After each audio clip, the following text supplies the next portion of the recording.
This is our Harlem Renaissance project by Rowan Busam. And Julia Alvarez. I will be analyzing J. Cole and Paul Robertson. And I'll be analyzing Childish Gambino and Horace Pippin. Paul Robertson was an actor, singer, performer, professional football player, and black activist. His father was from a former enslaved plantation that he escaped from before the Civil War.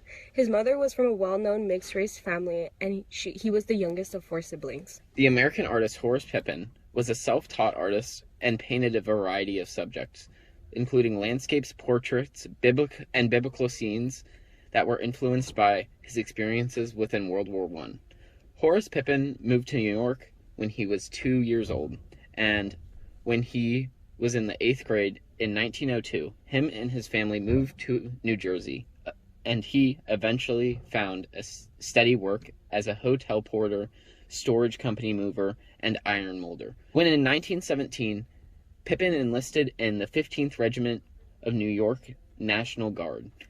This was later known as the Army's 369th Infantry Regiment, an all-black unit that saw active duty in France. Whilst on duty, a sniper shot Pippin in the right shoulder, permanently disabling his arm. Shortly after his return to the United States in January 1919, he received an honorable discharge. J. Cole is a rapper and music producer. More than just grief and love, he raps about real-world challenges and his real experiences with racism, and he frequently raps about his life. He first became well-known after his debut mixtape, The Come Up, and he was born on a military base in Germany. My current artist is Childish Gambino, also known as Donald Glover. He is an American rapper and music producer who is known for his socially conscious approach to music. He often raps about real-world challenges, drawing from his own experiences with racism and other forms of hostility. His music is recognized for its lyrical depth and its willingness to tackle controversial issues. This is one of Horace Pippin's most famous artworks, Mr. Prejudice. This painting is particularly overt in its treatment of racism. Clouds hover over a hooded member of the Ku Klux Klan and a white man holding a noose. 2 menacing figures stand opposite of the Statue of Liberty, her eyes painted brown instead of green. At the center of Mr. Prejudice drives a wedge into a symbolic V for victory, segregating white and black machinists and servicemen. Pippin includes himself as one of the soldiers wearing a World War I uniform with his right arm wounded, hanging on his side. The song Go Down Moses by Paul Robertson talks about how the African American community wants to be freed. The song quotes, "Let my people go.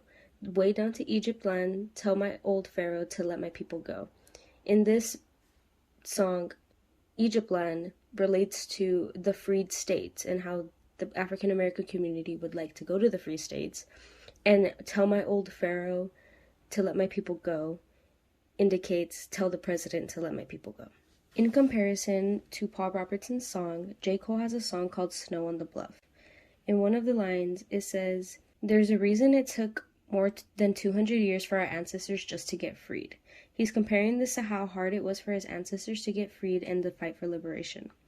The line after that one says that the shackles are locking more than the mental than the physical, indicating that they were physically and emotionally traumatized from these experiences, and it shows for generations to come. Some connections between Horace Pippin's artwork and Childish Gambino's music.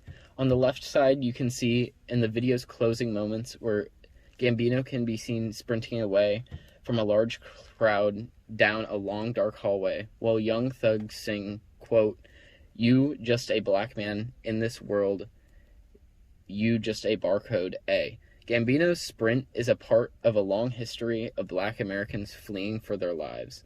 The theme throughout our presentation is fighting systemic racism, which you can find in every single one of the songs and art pieces that we mentioned, but you can also find the theme of fighting systemic racism through the book that we read, Their Eyes Were Watching God.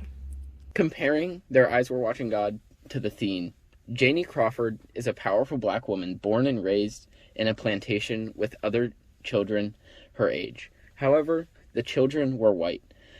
Janie did not even know that she was black until the kids took pictures of her and she saw for the first time that after this, Janie would get made fun of because of her skin color. Later, she stayed with her grandma where she meets her first husband, who she was forced to marry to protect herself as a black woman.